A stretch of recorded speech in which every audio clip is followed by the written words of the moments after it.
no vídeo de hoje vamos comentar sobre a mais nova edição de Turma da Mônica Jovem.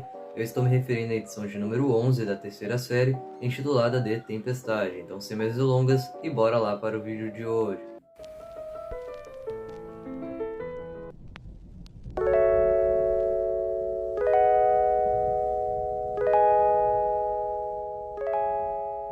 Para quem acompanha as desenhos de Turma da Mônica Jovem desde o ano passado, ou seja, desde o início da terceira série da revista, sabe que eu estruturo elas da seguinte forma. Primeiro eu comento das duas últimas histórias que estão na revista, que são as histórias one-shots, de 30 páginas cada uma, sem nenhum tipo de spoiler delas. Na segunda metade do vídeo eu comento da história principal, que tem 60 páginas, que se trata de um arco dividido em 6 partes, que nesse caso é o segundo arco, intitulado De Uma Luz que Se Apaga, que aí sim, nessa parte do vídeo, tem spoilers. Mas eu aviso antes para vocês, então quem ainda não leu a edição, pode assistir essa primeira metade do vídeo despreocupado. Bom, iniciando então com a segunda história da revista, intitulada de Raridade, que conta com o roteiro de Lederne Mendonça e desenhos do Jairo Alves. E nessa história a gente tem como protagonista o Cascão, que anda sendo um protagonista recorrente das histórias curtas da terceira série da revista. No início da história, acompanhamos o seu Antenor informando a sua esposa que acabou de ser demitido da empresa que trabalhou por 10 anos. Em um primeiro instante, ele se desespera, mas ela consegue o deixar mais tranquilo, e a partir disso ele passa a aproveitar melhor os seus dias, realizando caminhadas, indo ao cinema, assistindo jogos do seu time, mas não demora muito tempo para sua paz acabar, as contas começam a chegar e para piorar ele não consegue arranjar nenhum emprego. E após aproximadamente um mês desempregado, seu Antenor passa a ficar cada vez mais angustiado. E vendo a situação atual do seu pai, o Cascão decide intervir e ajudar. Então, junto de seu amigo Nimbus, ele vai até o sebo com o objetivo de vender seus quadrinhos, ou pelo menos alguns deles. No entanto, o valor oferecido foi extremamente baixo, mais especificamente R$50, mas nem tudo está perdido. O dono do sebo informa que está à procura de algumas edições raras, e com isso o Cascão decide ir até a antiga casa do seu tio, que era um colecionador nato de HQs, e para você que conhece as histórias da Turma da Mônica, sabe que eu estou falando aí do Capitão Feio, que antes de ganhar os seus poderes, era uma pessoa do bem, que era muito companheiro inclusive do Cascão, e era um colecionador. A partir disso, vamos acompanhar a jornada dos dois em busca desses gibis raros.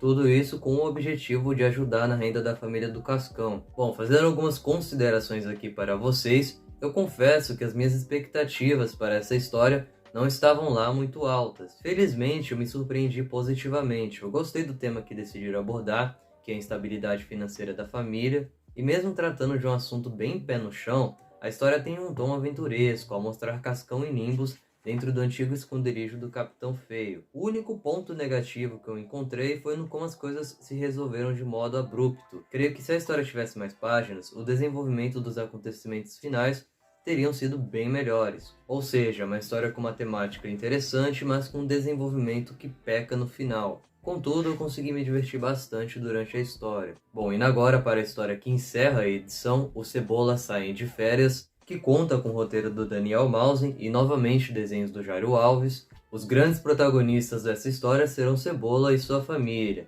A história se inicia com seu Cebola extremamente animado, isso porque eles vão viajar de avião para um resort 5 estrelas no litoral. Em um primeiro instante, a dona Cebola acaba não gostando muito da ideia, isso porque ela sabe que essa viagem vai custar um valor muito grande. No entanto, seu Cebola consegue a convencer de ir, isso porque ele diz que os funcionários da empresa que ele trabalha vão receber um bônus, pelo menos foi isso que ele ficou sabendo. Desta forma, eles começam a se preparar para a viagem, mas para a tristeza deles, o seu Cebola, de última hora, acaba recebendo um telefonema da empresa em que ele trabalha, e a notícia que ele recebe é que o tal bônus se trata de um cupom de desconto na loja de cosméticos da filha do dono da empresa. Mas nem tudo está perdido, eles mantêm a viagem de pé, mas ao invés de irem de avião, eles vão ir de carro. E a partir disso vamos acompanhar as desventuras dessa família em uma viagem que os farão aprender uma lição importante. Bom, trazendo algumas considerações aqui para vocês, a história conta com um tom bem humorado, eu gostei muito da interação entre os personagens. Na Turma é bem comum termos histórias com esse núcleo de personagens, e aqui em Turma da Mônica Jovem isso continua funcionando muito bem. Algo que eu andei percebendo nessas histórias curtas, incluindo essa, foi o fato de estarem mostrando mais a interação dos jovens da turma com seus familiares. A gente viu isso acontecer com a Ramona, com o Cascão, agora com o Cebola. Isso era algo que víamos raramente na primeira série da revista. Bom, dito tudo isso, vamos agora comentar sobre a história principal, a quinta parte do arco Uma Luz que se Apaga, que desta vez veio com o título de Tempestade. Então a partir de agora o vídeo contará com spoilers da edição.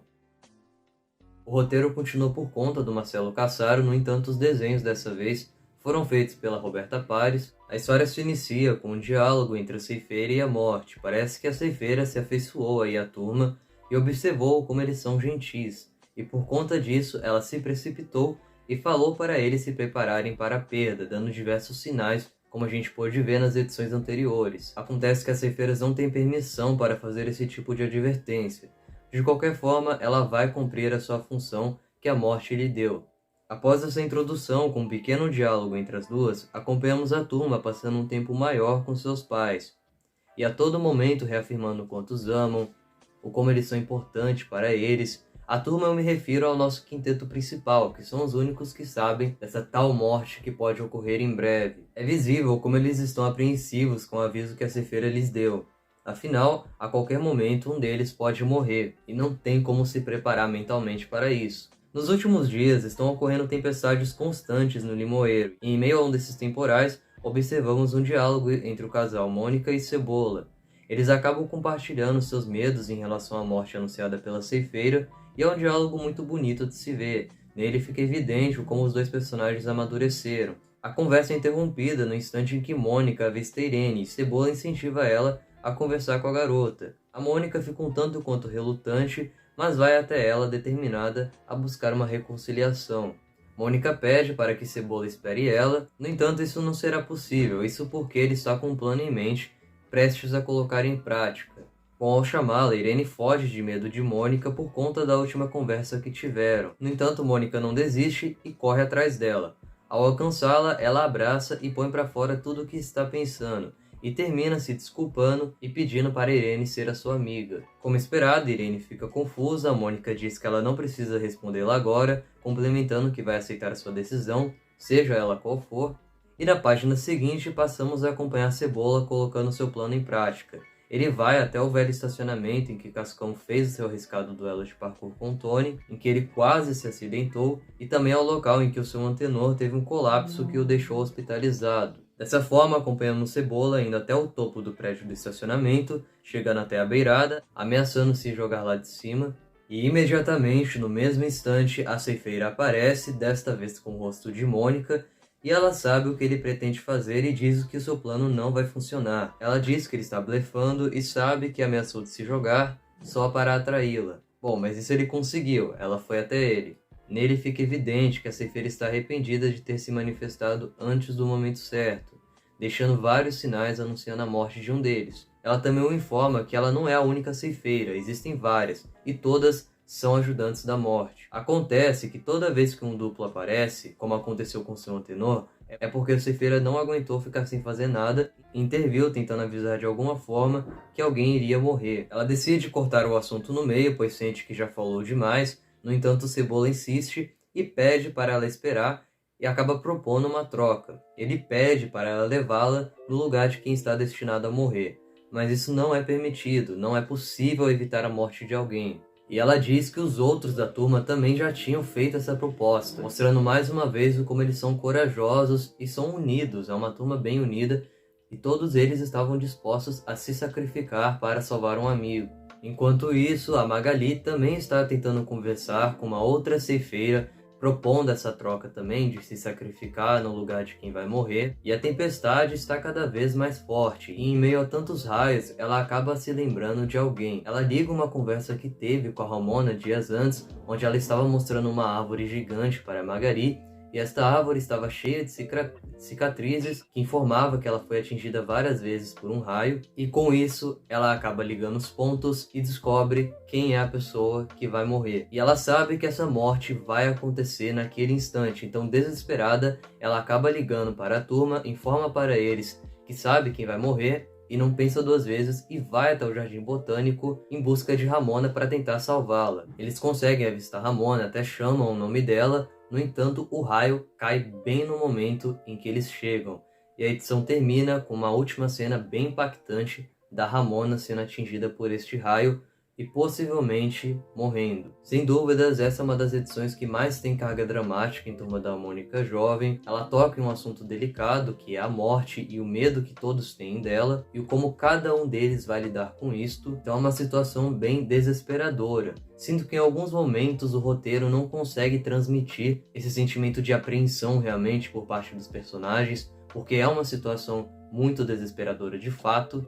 Não sei se isso se deve ao desenvolvimento ou ao número de páginas que a história tem, mas eu particularmente sinto isso em alguns momentos. Mas isso não faz com que a história fique ruim, longe disso. É uma das melhores histórias de Turma da Mônica Jovem nos últimos anos. Muitos estavam teorizando já que a Ramona seria a personagem que iria morrer. Eu explico mais sobre essa teoria no meu vídeo de resenha passado e também em um vídeo de notícias que eu trouxe aqui no canal, onde eu comento a capa da última edição desse arco, que já foi divulgada e já tem título chamado Despedida. Acho interessante o como essa cena foi construída. Foi uma morte rápida e abrupta, não foi um fim heróico ou grandioso, mostrando como somos frágeis e que nem tudo pode ser impedido. Não podemos controlar o destino e muito menos o ciclo da vida. Bom, Ramona é uma personagem que estreou nas revistas de Turma da Mônica Jovem, ela não aparece nos gibis da turminha, e ela faz essa estreia na edição de número 26 da primeira série, na primeira parte do arco Aniversário de 15 anos da Marina, em setembro de 2010, e foi nessa história realmente que ela acabou ganhando mais destaque. Ela é filha da bruxa Viviane, que a todo momento insiste para a filha seguir os passos dela e se tornar também uma bruxa. No entanto, a Ramona não quer isso para o seu futuro. Ela está muito mais ligada à botânica e a todo momento ela se sente pressionada pela mãe. A gente tem uma continuidade desse desenvolvimento da relação das duas somente na terceira série da revista, nas histórias curtas de 30 páginas das últimas edições, como por exemplo em O Florescer do Coração e na história Chuva. Além de um aniversário de 15 anos da Marina e nessas histórias curtas da terceira série, Ramona fez participações nas edições Férias na Praia e O Casamento do Século. Infelizmente, ela não chegou a aparecer na segunda série da revista, ou seja, era uma personagem que estava esquecida e que retornou agora na terceira série para ter esse desfecho. Ou seja, ela nunca teve um destaque muito grande em Turma da Mônica Jovem, mas nem por isso ela deixa de ser uma personagem boa. Das poucas edições que ela apareceu, a gente consegue se afeiçoar muito à personagem, com os dilemas que ela vive. É uma personagem muito carismática que eu gostava demais e que infelizmente agora se foi. Bem pessoal, então é isso, eu gostei muito da quinta parte do arco, é um arco assim que está me surpreendendo a cada edição. Eu espero que o desfecho seja tão bom o quanto a história foi até aqui.